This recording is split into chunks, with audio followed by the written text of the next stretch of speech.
So hello Afnan, once again a very good morning to you. Welcome to our science class जिसमें हम लोग इस समय पढ़ रहे हैं अपना chapter metals and non metals. तो कल हम लोगों ने बहुत ही अच्छी तरीके से देखा केमिकल प्रॉपर्टीज़ ऑफ मेटल्स, जिसमें हम लोगों ने ये देखा कि जब मेटल रिएक्ट होगा ऑक्सीजन में, मतलब जब ऑक्सीजन की प्रेजेंस में हम उसे बर्न करेंगे तो किस तरीके का रिएक्शन होगा। जो हमें प्रोडक्ट मिलेगा वो एसिडिक मिलेगा, बेसिक मिलेगा। नॉन मेटल में भी हम लोगों ने सल्फ़र का एग्जाम्पल दिया था। ठीक, इसके बाद हम लोगों ने दूसरा केमिकल प्रॉपर्टीज़ देखी कि जब हम मेटल्स को क्या कर रहे हैं, रिएक्शन करवा रहे हैं वाटर से, तब क्या हो रहा है। ये सब चीज़ें हम लोगों ने कल देखी थी। आज chemical properties of metals and non metals को हम लोग आगे बढ़ाने चल रहे हैं। बहुत कंसंट्रेशन के साथ वीडियो को देखिए, क्योंकि ये सब चीज़ें जो हैं थोड़ी सी कॉम्प्लेक्स हैं। ठीक है, तुम्हारा फुल कंसंट्रेशन मांगती हैं और उसके बाद प्रॉपर रीडिंग भी मांगती है। तुम रीडिंग वगैरह कर नहीं रहे हो भाई साहब, आगे के लिए दिक्कत बनेगी।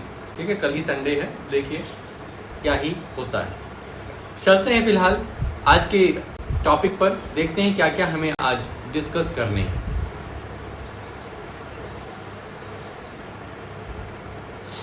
मेटल्स एंड नॉन मेटल्स, और आज हम लोग कवर करेंगे अपने 3 टॉपिक। पहला देखेंगे what happens when metal react with acid. आज हम लोग देखेंगे सबसे पहले कि जब हमारा मेटल एसिड से रिएक्ट करेगा तो प्रोडक्ट के रूप में हमें क्या मिलेगा। दूसरा देखेंगे how do metals react with solution of other metal salt. किस तरीके से हमारा मेटल और दूसरा मेटल सॉल्ट का सॉल्यूशन किस तरीके से रिएक्ट करेगा, कौन किसको डिस्प्लेस करेगा, ये चीज़ें देखेंगे। और लास्ट में देखेंगे रिएक्टिविटी सीरीज, मतलब इसमें हम देखेंगे कौन सा मेटल ज़्यादा रिएक्टिव होता है, कौन सा मेटल लीस्ट रिएक्टिव होता है, ये सब चीज़ें देखेंगे। तो 3 टॉपिक आज हमें कवर करने हैं। वापस से आ जाओ अपनी केमिस्ट्री की क्लास में, कहीं और ध्यान ना भटकाओ, जिससे सब कुछ क्लियर भी चले। चलते हैं अपनी NCERT की तरफ।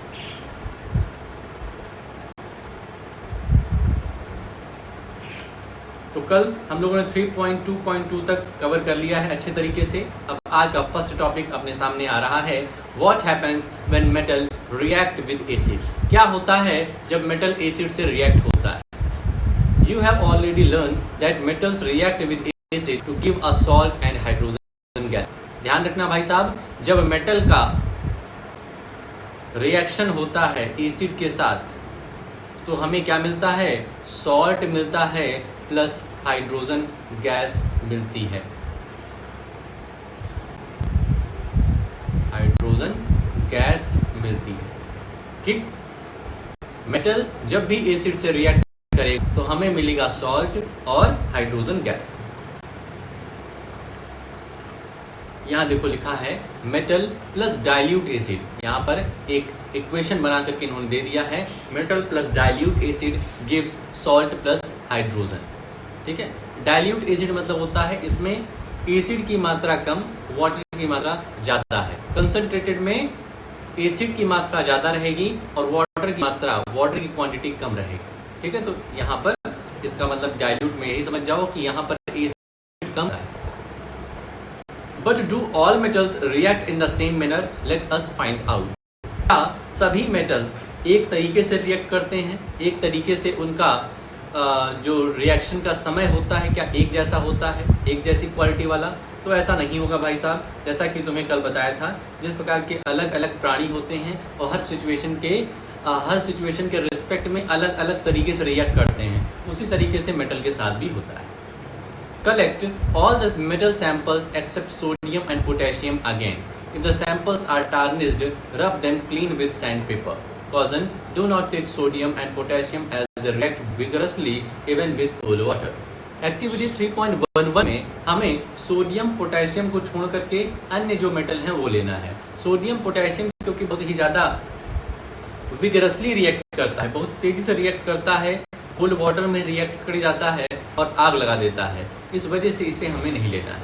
हमारे पास जो अन्य मेटल थे उन्हें लेना है, और उन्हें यदि उसके ऊपर कुछ मतलब हमारा मेटल के ऊपर कुछ प्लेट वगैरह लग गई है, ऑक्सीडाइज हो गया है, तो उसको क्या करें, हमें सैंड पेपर से रब कर, जिससे हमारी मेटल की शाइनी सरफेस हमको दिखने लग जाए। Put the sample separately in test tube containing dilute hydrochloric acid। अब हमें क्या करना है, उस मेटल को, तो जो मेटल का सब्सटेंस है हमारा, कॉपर का हुआ, एल्युमिनियम का हुआ, मैग्नीशियम का हुआ, जिंक का हुआ, उसको क्या करना है, एक टेस्ट ट्यूब में हाइड्रोक्लोरिक एसिड रखी हुई है, डाइल्यूट हाइड्रोक्लोरिक एसिड, उसमें हमें उसे डालना है। Suspend thermometers in the test tube so that their bulbs are dipped in the acid. और उसी के साथ हमें थर्मोमीटर भी लगा देना है उसी टेस्ट ट्यूब में। थर्मोमीटर लगाने का क्या मतलब है कि उस रिएक्शन में क्या टेम्परेचर बढ़ रहा है या टेम्परेचर घट रहा है, इसका लगाने के लिए, ठीक है, मतलब हीट रिलीज हो रही है या हीट कंज्यूम हो रही है, ये पता लगाने के लिए हम लोग उसमें थर्मोमीटर भी सस्पेंड कर रहे हैं। Observe the rate of formation of bubbles carefully. अब वहां पर तुम्हें देखना है क्या कुछ बबल्स भी निकल के आ रहे हैं, ठीक है। बबल्स निकलने का मतलब हाइड्रोजन गैस रिलीज हो रही है, ठीक है। प्रोडक्ट के रूप में हमें सॉल्ट और हाइड्रोजन मिल रहा है ना, तो हाइड्रोजन गैस बबल फॉर्म हो रहा है, इसका मतलब है वहां से हाइड्रोजन गैस रिलीज हो रही है। Which metals reacted vigorously with dilute hydrochloric acid। अब हमें बताना है कि हाइड्रोक्लोरिक एसिड से कौन सा मेटल है जो विगरसली रिएक्ट किया, तो ये पता तब पाएंगे जब नीचे अभी हम लोग पढ़ेंगे उसका रिजल्ट, ठीक है। तो इसके आंसर तुम यहाँ पर लिख लेना भाई साहब। With which metal did you record the highest temperature. सबसे ज़्यादा टेम्परेचर किस मेटल के साथ हुआ, किस रिएक्शन में हुआ। Arrange the metals in the decreasing order of reactivity with dilute acid. और कौन सा मेटल ज़्यादा रिएक्ट किया, कौन सा उससे कम रिएक्ट किया, ऐसे ऐसे करके हमें एक क्या बनाना है, और इंक्रीजिंग ऑर्डर में हमें सभी मेटल्स की रिएक्टिविटी को लिखना है। Right equations for the reaction of magnesium, aluminium, zinc and iron with dilute hydrochloric acid. यहाँ पर इक्वेशन लिखने के लिए बोला है, तो एक हम तुम्हें बता देते हैं, बाकी खुद से करो। जैसे मैग्नीशियम का हम किससे करा रहे हैं, मैग्नीशियम का वो क्या बनेगा, फॉर्मूला क्या होता है, Mg और किससे कराना है, हाइड्रोक्लोरिक एसिड मतलब HCl। तो Mg प्लस HCl क्या देगा, सबसे पहले तो एक क्या बना देगा, एक सॉल्ट बना देगा, तो वो क्या बनेगा, MgCl2।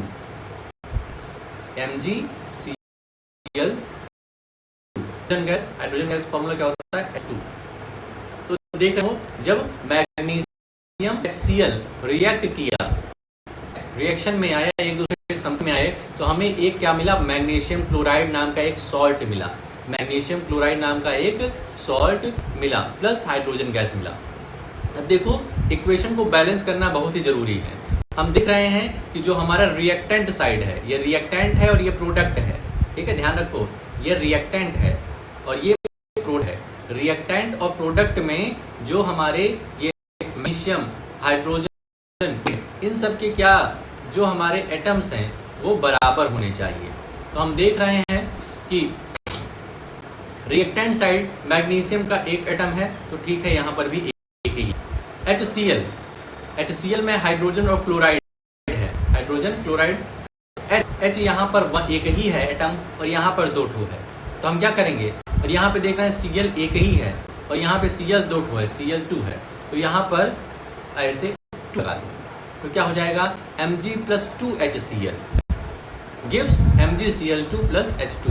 अब देख रहे हैं यहाँ पर सभी के सभी एटम्स क्या हो गए हैं, इक्वल हो गए हैं, बराबर हो गए हैं। तो इस तरीके से इक्वेशन किया जाता है। इसी तरीके से एल्युमिनियम के साथ करा दो, aluminium plus HCl gives AlCl2, वहाँ पर एल्युमिनियम क्लोराइड बना देगा और हाइड्रोजन गैस रिलीज होगी। तो जितने और बचे हुए हैं एल्युमिनियम, जिंक और आयरन, इसका हाइड्रोक्लोरिक एसिड से इस तरीके से रिएक्शन करा करके एक इक्वेशन बनाना।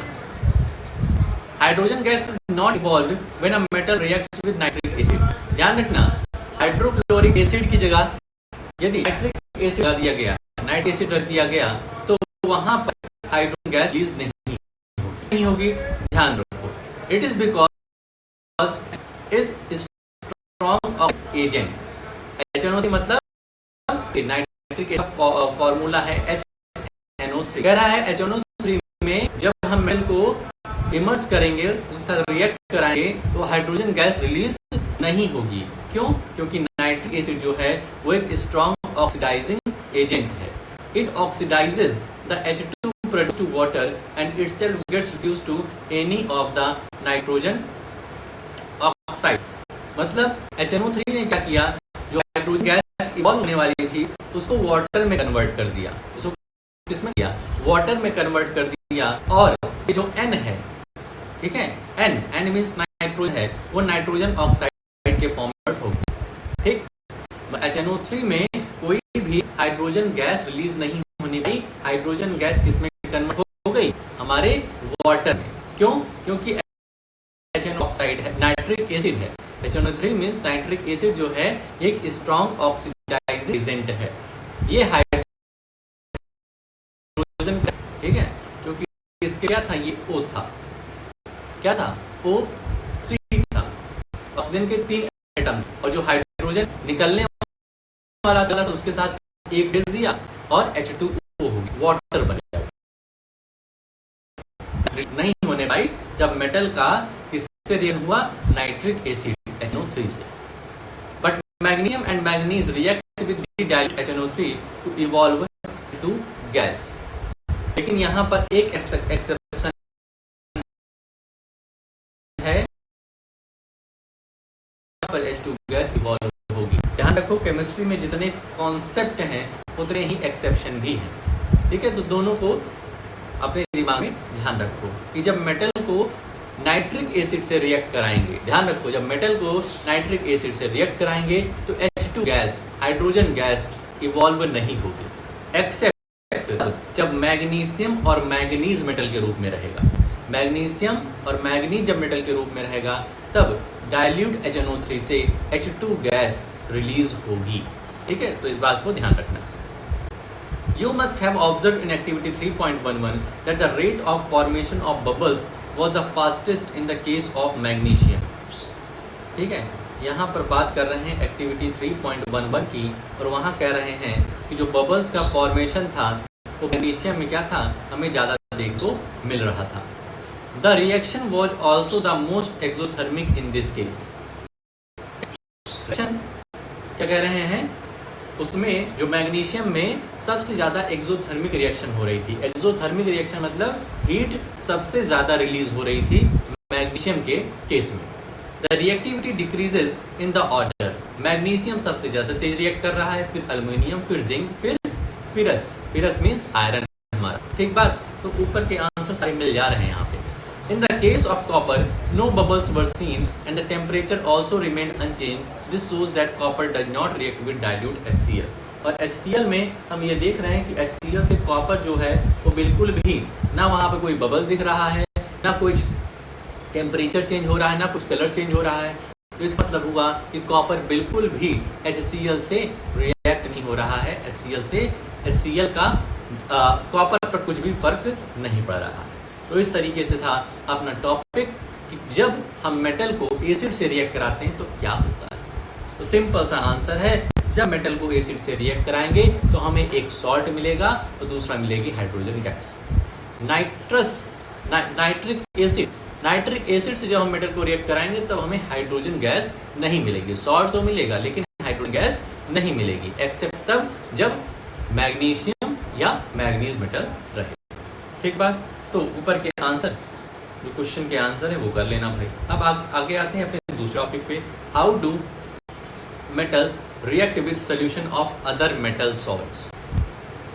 ठीक है, अब हमें क्या करना है, देखो इसके फर्स्ट टॉपिक में हम लोगों ने क्या किया, मेटल से उसका सॉल्ट बनाया. मेटल से उसका सॉल्ट बनाया ना भाई. मेटल प्लस एसिड किया तो वो जो मिला हमें वो मेटल का सॉल्ट ही तो है, प्लस हाइड्रोजन गैस मिली. अब हमें इस वाली एक्टिविटी में क्या करना है, इस वाले टॉपिक में क्या करना है, जो मेटल सॉल्ट हमें मिला, उसका रिएक्शन हम वापस से एक दूसरे मेटल से करा के देखेंगे और फिर देखेंगे क्या होता है. समझ में? इस टॉपिक में क्या करने वाले हैं, जो हमें 3.2.3 इसके ऊपर वाले टॉपिक में जो हमें प्रोडक्ट मिला सॉल्ट के रूप में, उसका रिएक्शन अब हम एक मेटल से कराएंगे तो देखेंगे क्या मिलता है. इस तरीके से कल हम लोगों ने क्या किया था कि जब मेटल का ऑक्सीजन से रिएक्शन हुआ था तो मेटल ऑक्साइड मिला था ना, मेटल ऑक्साइड मिला था. वापस क्या किया था हम लोगों ने, मेटल का रिएक्शन हम लोगों ने मेटल ऑक्साइड से करा दिया था, कराया था ना, कि भूल गए भाई, मेटल ऑक्साइड से ही तो कराया था, तो फिर मेटल हाइड्रोक्साइड हमें मिला था। हाँ भाई, मेटल हाइड्रोक्साइड हमें मिला था, ठीक है। पुराना टॉपिक देखोगे तो यही किया था कि प्रोडक्ट से वापस से हम लोगों ने मेटल का रिएक्शन कराया था। इस टॉपिक में भी हम लोग वैसा ही करने चल रहे हैं। देखो, टेक अ क्लीन वायर, कहाँ भाग जाता है,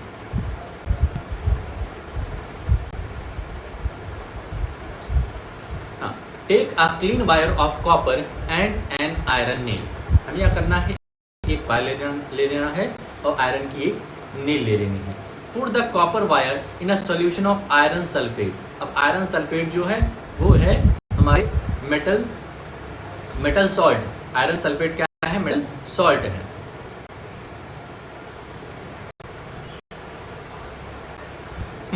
Put the copper wire in a solution of iron sulfate and the iron nail in a solution of copper sulfate taken in test tube। देखो यहाँ पर दो केस है, फर्स्ट केस, सेकंड केस, ठीक। नहीं, थोड़ा सा और अच्छे से लिखते हैं। देखो, फर्स्ट केस और सेकंड केस। फर्स्ट में जो हमारा मेटल है, फर्स्ट केस में जो हमारा मेटल है वो है क्या, कॉपर। और जो है हमारा सॉल्ट सोल्यूशन है, जो हमारा मेटल सॉल्ट सोल्यूशन आया है वो क्या है, आयरन सल्फेट। आयरन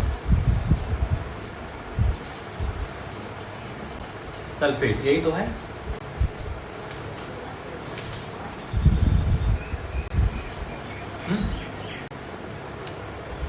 और दूसरे वाले में क्या कह रहा है, मेटल के रूप में हम लोगों ने लिया है आयरन,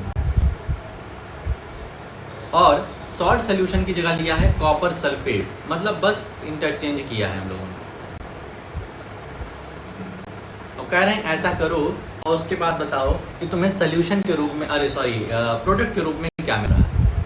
पहले बात ये समझ लो एकदम क्लियर वे में, ये सॉल्ट सोल्यूशन कहाँ से आया, ये सॉल्ट सोल्यूशन कहाँ से आया, आयरन सल्फेट। तो जब हमारे आयरन को रिएक्ट कराया गया किससे, एक एसिड जिसका नाम है सल्फ्यूरिक एसिड। सल्फ्यूरिक एसिड से जब रिएक्ट कराया गया तब हमें आयरन सल्फेट मिला। आयरन सल्फेट क्या है, एक सॉल्ट है। जब हम मेटल को एसिड से रिएक्ट कराते हैं तो हमें क्या मिलता है, एक हमें सॉल्ट मिलता है। तो वही सॉल्ट के रूप में आयरन सल्फेट आया हुआ है। अब आयरन सल्फेट का रिएक्शन किससे कराना है, कॉपर से। ये कॉपर सल्फेट कहाँ से आया होगा, कॉपर सल्फेट आया होगा जब हम कॉपर को सल्फ्यूरिक एसिड से, कॉपर एक मेटल है, सल्फ्यूरिक एसिड से रिएक्शन कराए होंगे, तब हमें मिला होगा कॉपर सल्फेट, एक सॉल्ट, और दूसरी तरफ मिला होगा हाइड्रोजन गैस।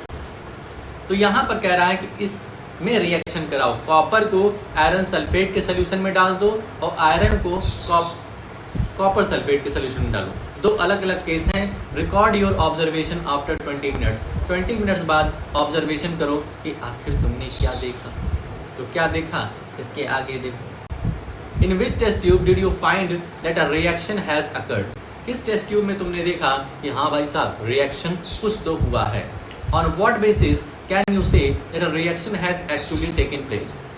कैसे तुम जाना कि हाँ यहाँ पर रिएक्शन हुआ है, ये सब आगे आंसर मिल जाएगा तुम्हें। Can you correlate your observation for the activities 3.9, 3.10 and 3.11। Write a balanced chemical equation for the reaction that has taken place. Name the type of reaction। ठीक है, उसके बाद हमें रिएक्शन का नाम भी देना है कि ये एक्सोथर्मिक है, एंडोथर्मिक है। चलिए भाई साहब, तो तुम्हें क्या एक करके बता दें क्या, इसको पढ़ लेते हैं, उसके बाद रिएक्शन एक तुमको इक्वेशन लिख के बता देते हैं। Reactive metals can displace less reactive metals from there compounds in solution और मॉल्टेन फॉर्म। देखो ये बहुत ही इंपॉर्टेंट लाइन लिखी हुई है। देखो जो हमने अभी इक्वेशन बनाया था, आयरन को कॉपर सल्फेट के सोल्यूशन में डाला और कॉपर को आयरन सल्फेट के सोल्यूशन में डाला। भाई साहब देखो इसमें ऐसी बात होती है कि ऐसे मेटल जो ज़्यादा रिएक्टिव हैं वो दूसरे मेटल को डिस्प्लेस कर देते हैं, ठीक है। जो मेटल हमारे मोर रिएक्टिव हैं वो लेस रिएक्टिव मेटल को क्या करेंगे, डिस्प्लेस कर देंगे। और लेस रिएक्टिव मेटल जो हमारा हाई रिएक्टिव मेटल है उसको डिस्प्लेस नहीं कर पाएगा। ये एकदम छोटी सी मोटी सी बात है, बहुत ही आसान सी। We have seen in the previous section that all metals are not equally reactive. We checked the reactivity of various metals with oxygen, water and acids. हम लोगों ने पिछली एक्टिविटीज़ में ये सब देख लिया है कि सभी जो मेटल्स हैं वो इक्वली रिएक्टिव नहीं होते हैं, कुछ ज़्यादा कुछ कम होते हैं। But all metals do not react with these reagents. So we are not able to put all the metal samples we had collected in decreasing order of their reactivity.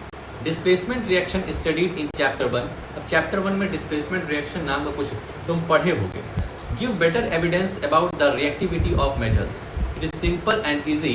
If metal A displaces metal B from its solution it is more reactive than B.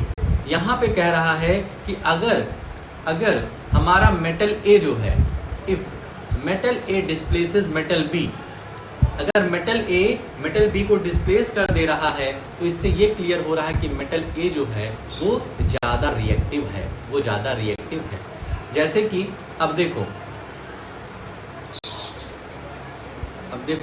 यहाँ पर क्या है, copper है, copper plus iron sulphate है, copper plus iron sulphate first case. तो हमें पता करना है, अब बताओ तुम कि कॉपर ज़्यादा रिएक्टिव है या फिर आयरन ज़्यादा रिएक्टिव है। तो नहीं पता, तो यहाँ देखो रिएक्टिविटी सीरीज दी गई है, यहाँ रिएक्टिविटी सीरीज दी गई है। तो आयरन जो है वो ऊपर आ रहा है और कॉपर नीचे आ रहा है, आयरन ऊपर कॉपर नीचे। तो आयरन ऊपर है कॉपर नीचे है। तो हम देखेंगे कि इस केस में इस केस